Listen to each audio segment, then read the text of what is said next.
This is 6 Minute English from bbclearningenglish.com. Hello, I'm Rob. Welcome to 6 Minute English. I've got Finn with me today. Hello, Finn. Hi, Rob. How's it going? All right. You might notice it's a bit noisier than usual. That's because we're in our open plan office. Yes, it's a big room full of desks with no walls between them. And as I look around, I can see maybe about 50 colleagues working very hard at their computers. And today we're talking about open plan offices and learning some language related to office life. That's right, Rob. But shall we just go back into the studio where it's a bit quieter? Good idea. Let's go. Right, come in here. That's better. That's good, isn't it? Yes. Lovely. Right. Rob, a question? Okay. Okay, you know a lot about sound, don't you? Well, a bit. Okay, so what do we call the kind of noise that contains the full range of sounds that humans can hear? Is it A, white noise, B, green noise, or C, pink noise? Good question. I'm only familiar with the term white noise, so I'll go for A, white noise. Okay, well, we'll see if you're right at the end of the programme. So, shall we continue talking about offices? Yes, millions of people like us work in open plan offices these days, but they're not new. Do you remember Henry Ford, the American industrialist from the late 19th century and early 20th century? Yes, he owned factories and he made the famous Ford cars. He's also one of the main names in the story of open plan offices. Yes, now Henry Ford was really concerned with efficiency, wasn't he? Yes, efficiency is one of the main reasons for open plan offices. They increase communication and collaboration among staff. Now, a company's staff, its employees, they work together for the same goals. They collaborate, exchanging information and ideas. Now, this can be nice, but there can be too many of us in a small space.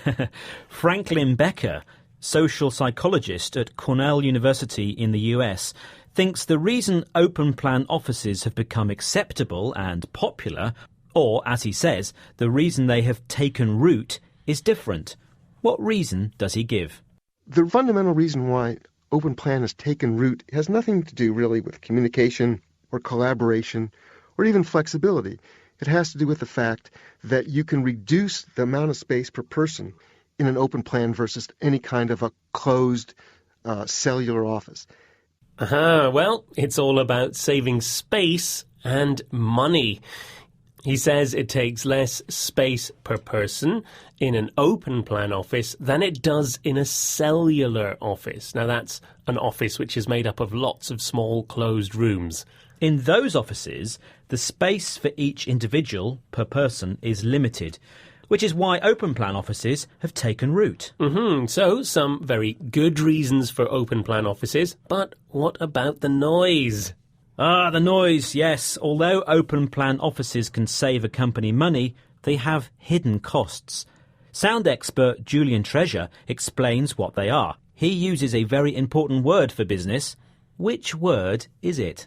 Nobody can understand two people talking at the same time. We have bandwidth for about 1.6 people talking. Now, that's key when we're talking about open plan offices, because if I'm trying to do work, it requires me listening to a voice in my head to organise symbols, to organise a flow of words and put them on paper, for example. And if you're talking at the same time, then you're taking out one of my 1.6, and I'm left with 0.6 in my head. That doesn't work very well. It reduces my productivity dramatically. So the word right at the end there was productivity. Workers in open plan offices get distracted when others speak, and their ability to produce work, their productivity, is reduced. The expert says we can concentrate on 1.6 voices saying different things at the same time. That's not even two people. No, well, not really, no. There's one voice. He says, one voice is in your head to organise the flow, the movement of words and ideas when you think and write. And the other is, Well, people like you on the phone all the time. Oh, come on, Rob. I suppose I do speak on the phone quite a lot, but I didn't know I was disturbing your work. You are. Oh, well, sorry. Shall we go back to the question I asked earlier? OK. Well, I asked you about the colour of noise that contains the full range of sounds that humans can hear. Was it white, green or pink noise? Yes, and I went for white noise. The answer is, in fact, pink noise. That's the name scientists give noise. Interesting that contains colour. the full range of audio frequencies or sounds that humans can hear. OK. Well, it's almost time to go, but could you remind us of some of the English words we heard today? Of course, we heard open plan office, industrialist, collaboration, staff, to take root, per person, flow, and productivity. Thanks, Finn. Well, that's it for this programme. Please join us again soon for 6 Minute English from BBC Learning English. Bye. Bye. That was 6 Minute English from bbclearningenglish.com.